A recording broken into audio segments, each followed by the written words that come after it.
What is up, Waffle Gang? I do hope you are well today. My name is Mark and today we're checking out some r/AmIThe butthole, of course. If you'd like to skip the initial waffle, timestamps are in the description and along the timeline below, but if you are new here, please consider hitting that like, that subscribe, and maybe that notification bell too, as it really helps out our channel. So just give that a little clicky click there, why not? Thank you so much for taking the time out of your day to be here. It really does mean the world. Spending 20 minutes or so listening to a video, I can't believe you guys still do it. So thank you so much from the bottom of my heart. And let's crack on with today's stories. Much love, guys. Now, our first story comes from June Gloom 23. Would I be the arsehole if I took my former landlord to small claims court knowing she doesn't have the money and has a kid? To preface, I'm 22, finishing my bachelors, about to start my master's program in the fall. Despite working nearly full time, I don't have much money. So in August, I found myself in a situation where I had to move out of my house immediately and found a room being rented out on Craigslist for $800 a month. It was in a house with a mum and a 6-year-old daughter and another college student who was barely ever there. I paid a $500 deposit. I quickly found out that this lady was a bit wacky. She was in the midst of a divorce and had some weird ideas about money.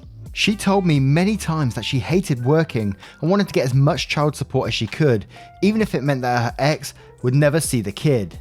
He was a very good dad and very involved. She didn't have a degree or much work experience beside the occasional part-time thing. She's 40. I ended up being able to stay with other family for free, so I gave her my 30-day notice and moved out at the beginning of January.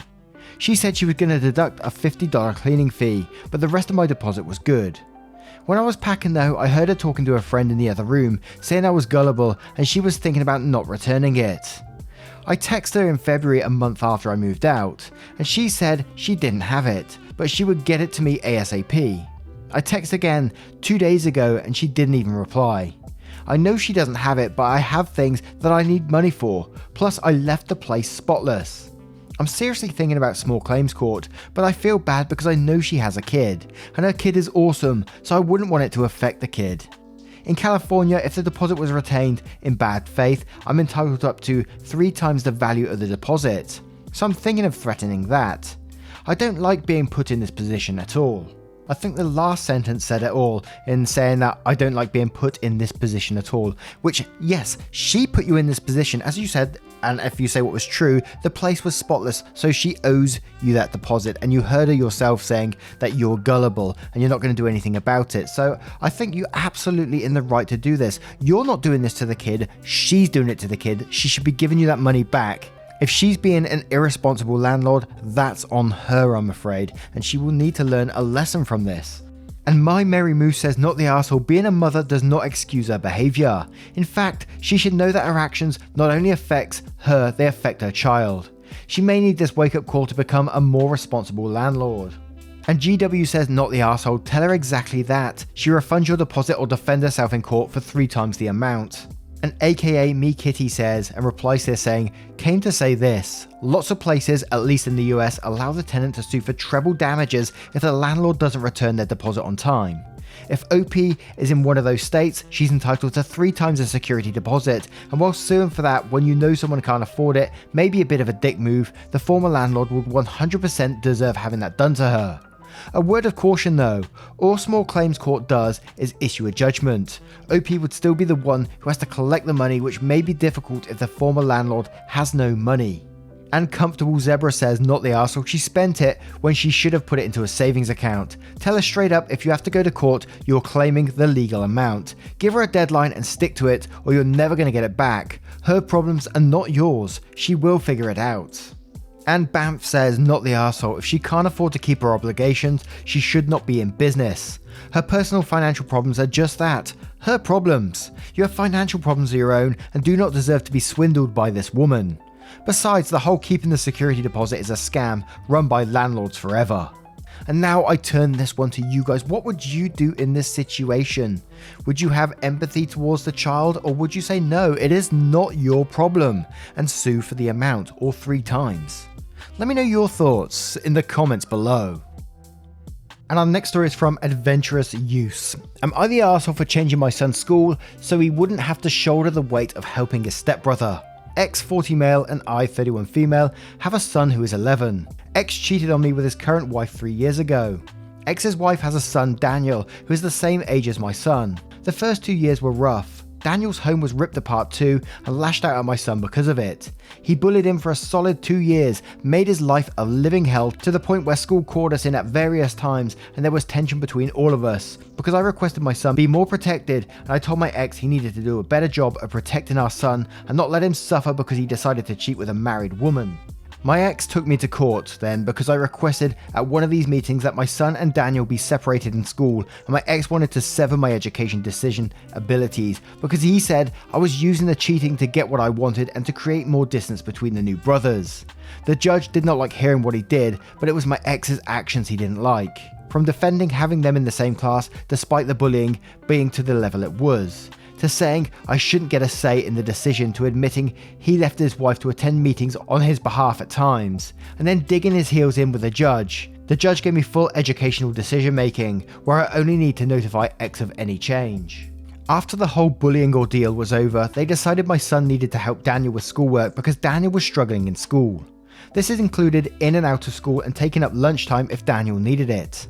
My son hated it. His relationship with Daniel has not gotten better because of the bullying, and back in May he told me he wanted to change schools. I weighed the options, and after talking to my ex about the pressure he put on our son, despite everything that happened, and him saying they were brothers and our son would grow to appreciate being forced eventually, I decided to respect what my son wanted and I moved him from that school to another one in the district, which was possible because of my address and slight changes in zoning in the last 2 years. X expressed unhappiness with it, but that was it when I told him.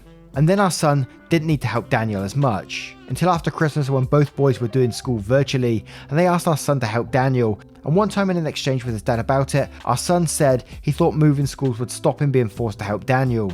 My ex went nuts and raged at me for moving him to stop him helping Daniel, when Daniel is an innocent kid who doesn't deserve that. I told him our son was innocent too and shouldn't have the pressure of 2 lots of work/homework on him, and they need to get Daniel an actual tutor since he's struggling so bad. He called me an arsehole and said it was to spite for his cheating and punishing a child. I see it as more doing what's best for my child, which is my priority. Do you think X is right? Am I the arsehole? Being forced to tutor a kid who bullied you? What the fuck, man? Absolutely not the arsehole in this situation. And I'm not going to pretend to know how it works or anything like that, but I would certainly be looking to try and get full custody of what your son has gone through. Surely he can express his feelings on the matter. I don't know if they take that sort of thing in court or not. I don't know how it works, as I said. But it sounds like your son is having a real rough time. Imagine being forced. Oh God, I'm trying to picture what it would be like for me to tutor a bully of mine in the past. God, no way, man. But the final frontier says, not the arsehole. I think you need to consider filing for full custody. Your ex is being abusive to your son. And JMLKO says, not the arsehole. In no world is an 11-year-old going to be forced to help his abuser. And Villain says, not the arsehole. I'd go back to court for full custody. The fact that your ex replaced the burden of an academic assistance on an 11-year-old rather than help his son himself speaks volumes.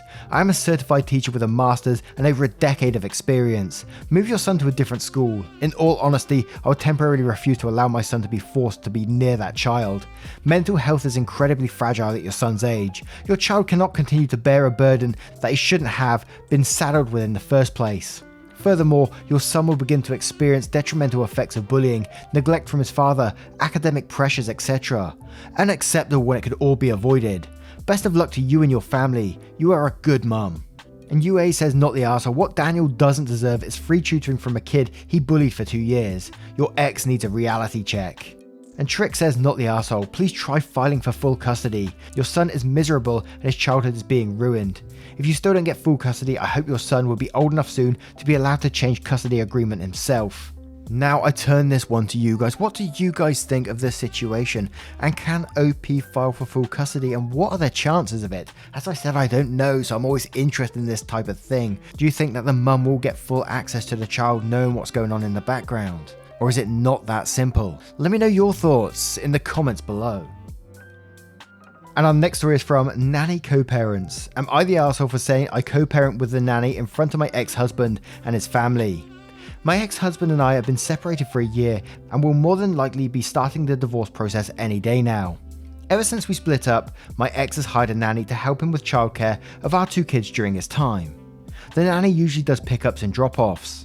Originally, I would try to communicate things about the kids directly to him, but I could barely get in touch with him. He always made some excuse about how work was busy, but I feel like he should at least respond to my emails about the kids quickly, and that it was his responsibility to make sure the nanny had the relevant information too. Eventually, I got fed up with having to hound him every single time he needed information about the kids, and since the nanny does almost all of the childcare when they're with their dad, I decided to just communicate with her directly. I do still update my ex too, but now I only send him 1 email, and it's up to him to make the effort to read and respond to it. This has worked really well for the kids, and they seem to be doing a lot better during their time with their dad now, since the nanny makes the necessary adjustments for them. It was my ex's mother-in-law's birthday, and she asked me to bring the kids because my ex wasn't sure if he would be able to go. I still have a good relationship with my ex-in-laws, and I didn't want the kids to miss out on their time with their family, so I agreed. My ex ended up showing up towards the end of the day. I haven't had to see my ex face to face in a very long time, and he's always known how to push my buttons. I was trying to be civil to him for the kids' sake, but he kept baiting me when no one else was in earshot. My mother-in-law made a comment about how she was proud of us for being able to co-parent so well after everything. My ex had whispered a sly comment to me not 2 minutes before my mother-in-law made the comment. So I was already quietly fuming, so I responded with, "Yes, I really enjoy co-parenting with the nanny. She's fantastic." My ex and his family weren't amused, and I received a lot of backlash from all of them. My ex accused me of calling him a deadbeat and said he didn't want me talking to his nanny anymore because I should be communicating directly with him. Am I the arsehole? You know, I'm not someone who usually likes to drag drama out in front of families and all this kind of thing, but what you said, it wasn't a lie. You are co-parenting with a nanny. He's not responding to your emails and you're having to send them directly to her to get a response. He's not responding to you. What you said is 100% true, and I think you should call it out. Maybe he'll learn a lesson in the future. I doubt it, but there is that chance. And it's just one of these ones where I always feel so sorry for the children because they're the ones that's suffering in the middle here. And clearly X is not seeing it that way. He's just looking at his own, how it's affecting him, not the children. So no, you did the right thing here in my opinion, not the arsehole. But let's read some of the comments to see what they say. And Throwaway says, "I'm sorry, but when he's not making an effort to communicate with you, to coordinate around the kids, and makes every excuse in the book to make himself unavailable, then you have every right to say what you said. He's offended because he didn't think you'd call him out in front of his family, and probably painted a picture that he's doing a much better job than he's doing. Not the arsehole." And Rit says, "Oof, that one hit your target perfectly. Not the arsehole. You didn't call him an awful dad. You made a joke about how often you talk to the nanny. You also complimented him on finding a great nanny." And Poison Harld replies to this comment saying, "I personally think it's a clear everyone sucks here.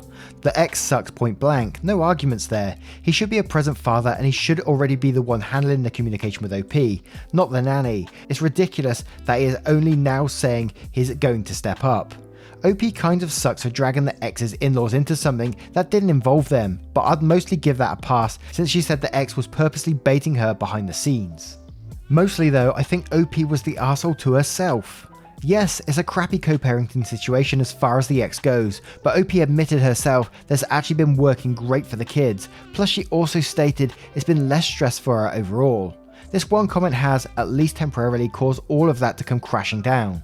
Best case scenario, the ex gets over it and everything blows over and either goes back to the way it was, or even better, the ex steps up like he should have from the beginning, they actually start communicating properly.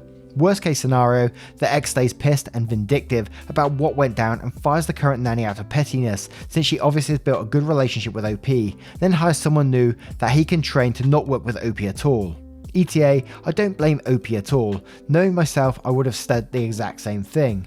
I'm just worried about her and I want everything to work out." And future Jake Santiago says, and quotes, "My ex accused me of calling him a deadbeat and said he didn't want me talking to his nanny anymore because I should be communicating directly with him. Then says, not the arsehole, hold on to every single piece of communication you have with your ex and the nanny and bring it to court. If he can't handle taking care of his kids during this time, then what's the point of him reviving any time at all?" And Oberdicta says, not the arsehole, not a huge fan of dragging the drama out in front of family, but this guy seems like a real piece of work. Definitely start pushing forward harder on that divorce.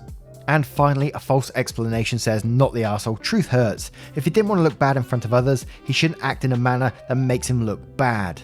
And now I turn this one to you guys. What do you guys make of this situation and how would you deal with it? Let me know your thoughts in the comments below. And our next story comes from I don't know what to call myself. Am I the arsehole for asking my friend to leave my house after being rude to me? My best friend, 25 female, came to my 22 male house on Friday. Everything seemed fine. She was hungry, so we went to the kitchen to look for what food I could offer her. She picked the food she wanted and wanted to microwave them. I told her that one of the food items needs to be taken out of the packaging because the plastic will melt in the microwave. This left her confused, and she asked what the difference between the two plastics were on the packaging of the food. I proceeded to explain to her, in a friendly tone. I have autism and my tone can often be misinterpreted, so I often try to be aware of my tone. The difference between the two plastics. As I was explaining this to her, she interrupted me and said, "Oh whatever, I'm just thick as shit aren't I?" in what I interpreted as a harsh tone. This upset me. She left the kitchen to go into the living room. I microwaved the food and I gave it to her in the living room. She then said thank you and I gave her the food. Other than that, she was quiet. I then went back into the kitchen to wash the dishes. The atmosphere of the house felt uncomfortable for me and I made the decision to wait until she finished eating and I would ask her to leave. She finished eating, I took the plates into the kitchen and I went back to the living room and asked. I said, "Is it okay if you could leave?" The friend said, "Yep," and I said, "Okay." Then friend said, "This is because of what I said in the kitchen." And I said, "Yes, you hurt me." "Over a piece of plastic, this is pathetic. You let me sit here and eat your food like a dickhead." And then I said, "I was nice enough to give you food." And friend said, "Oh, I don't need your fucking food anyways." And then she proceeded to talk under her breath, so I didn't get to hear what she said. I kept a calm tone during the conversation, but she was talking angrily. What upset me the most was the fact that she dismissed me when I said she hurt me.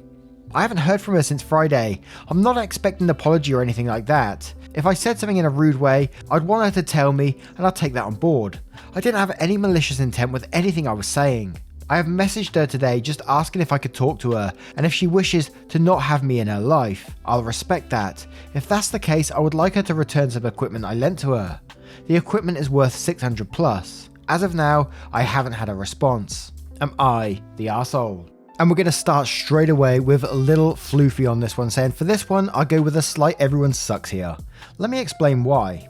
I understand that you didn't mean to be rude, but just asking someone simple as, "Why can't I microwave this?" You could have just said, "Because this is flammable and this is not." When I am asking something to a friend, I'm not waiting for that person to make a whole cursus about different types of plastics, which seems you did since your friend had to interrupt you. Of course she was rude, but "I'm nice enough to give you food." No, it's your friend and also your guest. If you didn't want to provide food to your guest, you should have asked her to bring her own food. I understand how difficult it can be to understand why this person acted this way, and sometimes it's better to just cut the cord if the other person can't understand your difficulties to communicate with people. But you should also ask yourself if there's new ways for you to not have that kind of issue in the future. And M in Wine says, "You're the arsehole. Your friend made a self-deprecating remark that upset you to the point of asking her to leave.